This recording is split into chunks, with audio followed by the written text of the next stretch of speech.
નમસ્કાર મિત્રો આજની વિડીયોમાં વાત કરીશું દેશ અને દુનિયાના સુપરફાસ્ટ સમાચારની। સૌપ્રથમ વાત કરીએ તો ગૃહમંત્રી અમિત શાહે ત્રિપુરાની મુલાકાત લીધી। અયોધ્યામાં 14 થી 25 જાન્યુઆરી દરમિયાન યોજાશે રામ નામ મહાયજ્ઞ। શેખ હસીના 5મી વખત બાંગ્લાદેશના પ્રધાનમંત્રી તરીકે શપથ લીધા। મની લોન્ડરિંગ કેસમાં ફારૂક અબ્દુલ્લાને ઈડીની નોટિસ। અમદાવાદ મ્યુનિસિપલ એ લઘુમતી દરજ્જા પર સુપ્રીમ કોર્ટનો પોતાનો ચુકાદો આપ્યો। અન્ય મહત્વના સમાચારની વાત કરીએ તો ઉત્તર ભારતમાં કાતિલ ઠંડીનો હાહાકાર મચી ગયો છે। ઠંડીથી બચવા લોકો તાપણાનો સહારો લઈ રહ્યા છે।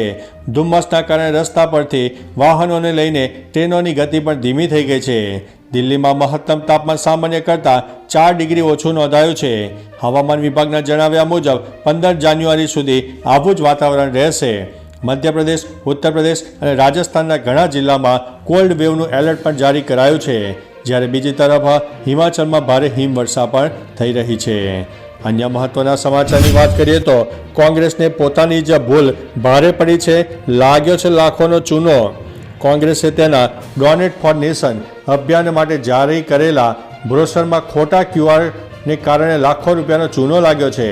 પાર્ટીએ જાહેર કરેલા બ્રોશરમાં અલગ વેબસાઇટ અને ક્યુઆર કોડનો ઉલ્લેખ કરાયો હતો, જે ફરજી છે, જેના લીધે કોંગ્રેસના ખાતામાં જે ડોનેશન આવવું જોઈતું હતું તે કોઈ અન્યના ખાતામાં જઈ રહ્યું છે। તો ચાલો મિત્રો, ફરીથી દેશ અને દુનિયાના સુપરફાસ્ટ સમાચાર લઈને મળતા રહીશો। ત્યાં સુધી અમને રજા આપશો। નમસ્તે।